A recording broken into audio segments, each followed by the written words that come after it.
सभी को नमस्कार।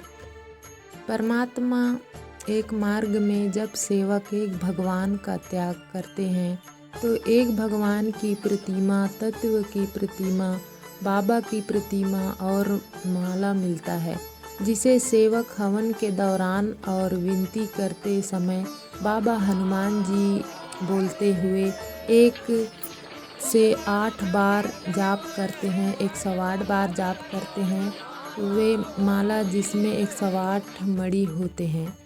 तो बहुत से लोगों के मन में या सेवकों के मन में ये प्रश्न आता है कि आखिर माला में 108 मणियाँ ही क्यों होती है, 100 या 200 क्यों नहीं है। और बाबा जुमदेव जी ने इसके बारे में बताया है। मैं आपको वैज्ञानिक और आध्यात्मिक दोनों कारण से बताने का प्रयास करूंगी कि माला में 108 मणि ही क्यों रखी गई है। तो ध्यान से सुनिए। तो सबसे पहले हमें ये जानना चाहिए कि प्राचीन भारत के ऋषि मुनि के केवल आध्यात्मिक साधु नहीं थे, बल्कि वे खगोल विज्ञान, गणित, प्रकृति और मानव शरीर के भी गहरे जानकार थे। इसलिए अनेक धार्मिक परंपराओं में ऐसे नियम बनाए गए जिनके पीछे गहरा चिंतन छिपा हुआ था। मानव धर्म में परमात्मा एक मार्ग में बाबा जुमदेव जी हमेशा बाहरी आडंबर से अधिक श्रद्धा, सत्य, मर्यादा और प्रेम पर बल दिया है। उन्होंने बताया कि हवन केवल अग्नि में लकड़ी या सामग्री डालने का नहीं है, बल्कि ये अपने मन, बुद्धि और आत्मा को परमात्मा में जोड़ने की प्रक्रिया है। हवन के समय सेवक माला लेके जाप करता है और उसका मन इधर उधर भटकने के बजाय परमात्मा में स्थिर होता है। माला के उद्देश्य केवल विनती करना नहीं है, बल्कि मन की एकाग्र करना है। बाबा जुमदेव जी सेवकों को समझाया कि यदि मन भटक रहा है तो भक्ति अधूरी रह जाती है। इसलिए माला एक साधन है जो मन को बार बार परमात्मा की ओर लौटाती है। अब प्रश्न आता है कि माला में 108 मणि ही क्यों है। भारतीय आध्यात्मिक परंपराओं में 108 अंक को अत्यंत पवित्र माना गया है। हजारों वर्षों से ऋषि मुनि संत साधक 108 मणियों का माला का उपयोग करते आया है।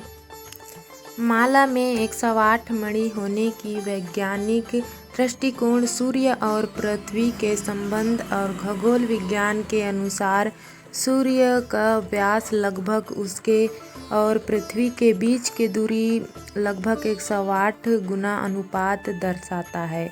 उसी प्रकार चंद्रमा के व्यास और पृथ्वी से उसकी दूरी की बीच भी लगभग 108 अनुपात माना जाता है। इसी कारण माला में 108 मणि होता है। और मानव धर्म परमात्मा एक में केवल विनती प्रार्थना ही नहीं, बल्कि अच्छे चरित्र पर भी बल दिया है। इसलिए माला का जाप करते समय सेवक को अपने जीवन की आत्मनिरीक्षण करना चाहिए। और इसलिए बाबा जुमदेव जी ने सेवकों को समकालीन प्रार्थना दिया है। तो सेवकों को अपना निरीक्षण करना भी बहुत ज़रूरी है कि क्या मैं सत्य बोल रही हूँ, क्या मैं मर्यादा का पालन कर रही हूँ, क्या मैं प्रेम से व्यवहार कर रही हूँ, क्या मैं बाबा के बताए मार्ग पर चल रही हूँ। यही इन प्रश्नों का उत्तर सकारात्मक तभी माला का धार्मिक उद्देश्य पूरा होता है। इस प्रकार 108 मणियों का माला केवल गिनती का साधन नहीं बल्कि वह आत्म का शुद्धि और आत्मचिंतन और परमात्मा से जुड़ने का माध्यम है। परमात्मा एक मार्ग के अनुसार हवन के समय किया गया जाप सेवक को परमात्मा के ओर निकट लाने का प्रयास करता है।